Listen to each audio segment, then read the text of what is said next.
Saudara, bagaimana kabarnya? Kita lanjutkan pembahasan kita tentang ada banyak hal yang kita tak tahu. Dalam karya-karya terakhirnya, bentuk penceritaan atau narasi yang elementer dan terpecah belah memberikan sebuah kesempatan bagian-bagian yang bertanda datang. Jadi dalam karya-karya terakhir Maurice Blanchot, bentuk narasi yang dasar dan terpecah-pecah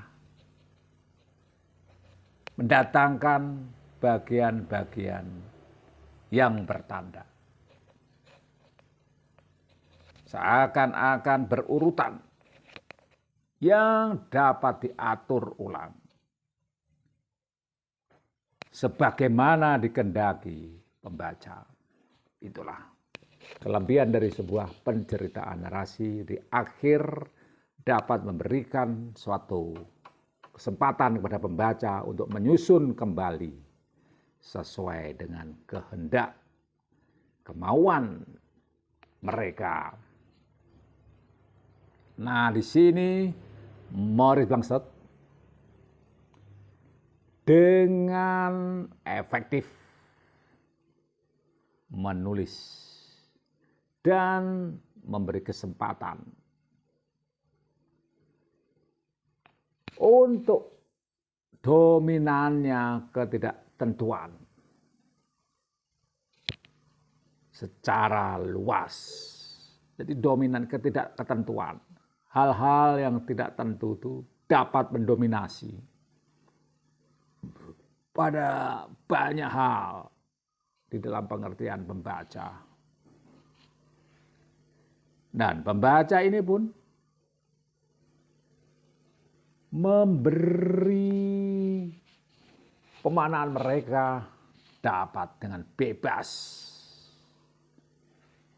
dan secara leluasa sesuai kemauan mereka, sebanyak-banyaknya tanpa batas. Upaya Maurice Blanchot ini maksudnya ini dapat tidak sejalan dengan logika apabila kita merasa dan mendaku dapat menjelaskan secara terdalam cara kerjanya.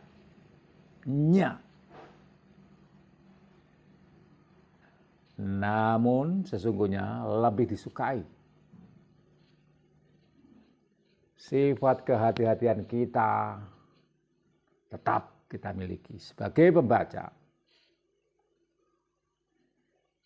Dan dengan sifat kehati-hatian ini kita dapat memaknai secara paling dekat terhadap apa yang dimaui penulis, yaitu wawasan yang orisinil dari penulis dapat kita tangkap dan kita maknai. Itulah yang terjadi juga di dalam kitab Ayub tentang kebingungan nasib Ayub yang malang, kehilangan segala sesuatu, bukan karena kejahatannya. Dia bertanya-tanya pada diri sendiri, pada istrinya, dan ditanyai teman-temannya. Dia bertanya kepada Allah hal-hal yang dia tidak ketahui tentang logika, kemalangan dan penderitaan yang dialami tanpa sebab. Tiba-tiba dia kehilangan semua harta dan ternak dan anak-anaknya. Akankah kejahatan ini akan berakhir dengan kemenangan kejahatan, atau sebaliknya kejahatan kalah oleh kebenaran dan kasih Allah yang saat itu ketika menderita itu dia tidak tahu ending dari semuanya. Itulah yang sering kita alami ketika kita masih berkubang di dalam masalah. Endingnya bagaimana? Pertanyaan demi pertanyaan muncul dalam keresahan. Dan kejahatan itu dipikirkan tiada habis. Kok bisa orang berbuat jahat seperti itu? Kok bisa nasibku begitu malang karena kejahatan mereka? Atau karena aku yang jahat? Di mana Tuhan pada saat itu? Apakah ini semua pola iblis? Ketidaktentuan dalam masalah ini mengemuka dalam tulisan-tulisan. Sebagaimana Maurice Blanchot menuliskan. Namun di ending dapat memberi kesempatan membaca, menyusun ulang pasal-pasal yang membingungkan itu. Dan akhirnya mereka mengerti, oh maknanya demikian. Sebagaimana di dalam Ayub 38 ayat 1-8. Allah akhirnya menjawab pertanyaan-pertanyaan Ayub tentang nasibnya. Ayat 30 pasal 38 ayat 1-12.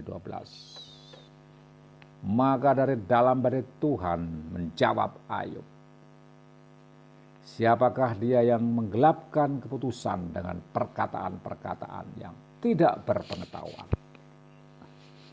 Bersiaplah engkau sebagai laki-laki, aku akan menanyai engkau supaya engkau memberitahu aku. Di manakah engkau ketika aku meletakkan dasar bumi? Ceritakanlah kalau engkau mempunyai pengertian. Siapakah yang telah menetapkan ukurannya? Bukankah engkau mengetahuinya? Atau siapakah yang telah merentangkan tali pengukur padanya? Atas apakah sendi-sendinya dilantak? Dan siapakah yang memasang batu penjurunya? Pada waktu bintang-bintang fajar bersorak-sorak bersama-sama. Dan semua anak Allah bersorak-sorai. Siapa yang telah membendung laut dengan pintu ketika membual keluar dari dalam rahim? Ketika aku membuat awan menjadi pakaiannya dan kekelaman menjadi kain bedungnya. Ketika aku menetapkan batasnya dan memasang palang dan pintu. Ketika aku berfirman, sampai di sini boleh engkau datang, jangan lewat. Disinilah gelombang-gelombangmu yang congkak akan dihentikan. Pernahkah dalam hidupmu engkau menyuruh datang dini hari atau fajar kau tunjukkan tempatnya untuk memegang ujung-ujung bumi sehingga orang-orang fasik dikebaskan daripadanya. Bumi itu berubah seperti tanah liat yang dimeteraikan. Segala sesuatu berwarna seperti kain. Orang-orang fasik dirampas terangnya dan dipatahkan lengan yang diacungkan. Ini saya tambahkan ayat 13 dan 14. Jadi banyak sekali yang tidak kita ketahui tentang kejadian dunia. Pada saat kejadian dunia, kita di mana? Banyak hal yang tidak ketahui tentang segala yang terjadi di alam semesta. Dan kita tidak tahu apa yang ada di balik itu. Namun akhirnya Tuhan membukakan semuanya itu dan memberi jawaban secara pasti terhadap semuanya. Sebagaimana Tuhan menjawab pada Ayub dengan pertanyaan demi pertanyaan tentang keberadaan Ayub pada saat semua di alam semesta terjadi. Sehingga Ayub dapat berpikir dengan logikanya, dengan hati pun dia berkata, "Ya Tuhan, aku salah.